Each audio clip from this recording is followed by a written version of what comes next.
The SlipAlert is a well-built and sturdy piece of kit, but at the same time we need to remember that this is a scientific instrument and its accuracy depends on it not being damaged.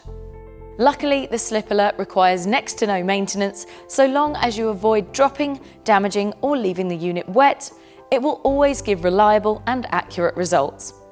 The only two parts of the SlipAlert which will periodically need replacing are the battery and the sliders themselves. Let's first look at the slider.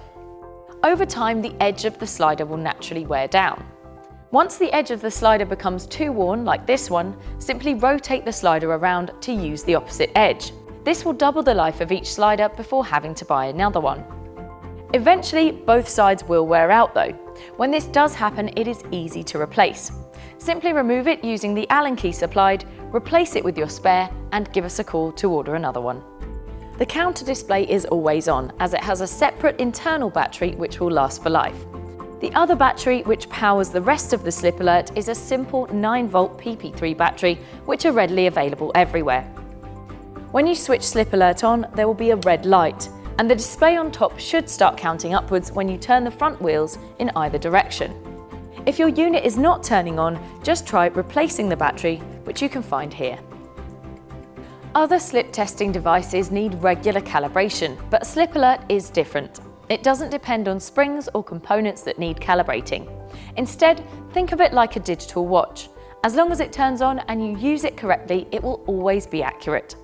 The only things you need to check are that the wheels are turning freely, the counter is counting, and that the slider edge is smooth, clean and dry. If, however, you would like peace of mind, here's a little trick to check the counter is working the way it should be.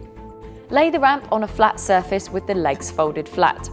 Switch on the SlipAlert and place it like you would for a normal test, pulling it to the top of the ramp to reset the counter. Now carefully move the SlipAlert along the ramp until the counter reaches 68. The front wheels should now be at the end of the ramp. The SlipAlert is a professional piece of scientific equipment which is designed to be regularly used in the workplace. Look after it and treat it right, and it should last you for many years.